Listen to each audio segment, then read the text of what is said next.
reabsorption and tubular secretion of major substances at different parts of nephron. Tubular secretion क्या हुआ? It helps in maintenance of pH, acid base balance कर सकते हैं, चाहे sodium potassium balance, ये सब का बैलेंस कर रहा है, इसमें हेल्प कर रहा है। ठीक है, तो याद रखेंगे।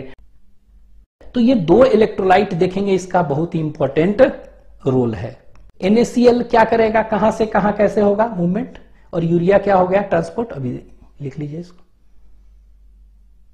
300 से यहां कितना निकल रहा है, जो 1200, मतलब कितना टाइम्स कॉन्सेंट्रेट करता है, 4 टाइम्स कॉन्सेंट्रेटेड यूरिन। ठीक है, और इस कॉन्सेंट्रेशन में किसका रोल है, इसमें रोल है दो का, वासा रेक्टा और लूप ऑफ हेनले का रोल है।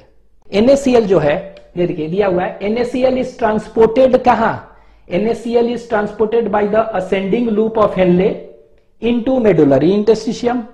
ठीक है, which is then exchanged with क्या, कौन सा, descending limb of vasa recta. यही ना, यहां एक्सचेंज हो जाता है NaCl, यही NaCl फिर यहां आ रहा है ना। नाउ this NaCl from कहां, ascending limb of vasa recta is returned to कहां पर, कहां गया ये, फिर से तो इसी में आ गया ना, मेडुलरी इंटरस्टिशियम में। देख रहे हैं, ये दिया हुआ है। Small amount of urea enters where, enters कौन सा, thin part of ascending loop of Henle, and from here again क्या हो गया, इट इज रिटर्न टू कहां पर मेडुलरी इंटरस्टिशियम। तो यहां से यहां आया और कुछ यहां, तो इस तरह होते रहता है ये। ठीक है, तो ये याद रखेंगे, this is counter current mechanism for concentration of filtrate. तो फिल्टरेशन फ्रैक्शन ये हुआ, is the ratio of GFR and renal plasma flow. ठीक है, तो इसको हम कहते हैं फिल्टरेशन फ्रैक्शन। तो ये आपका हो गया। ठीक है, देख लें।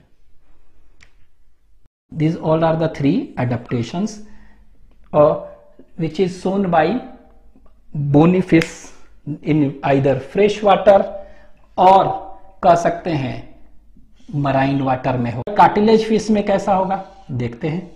कार्टिलेज फिश में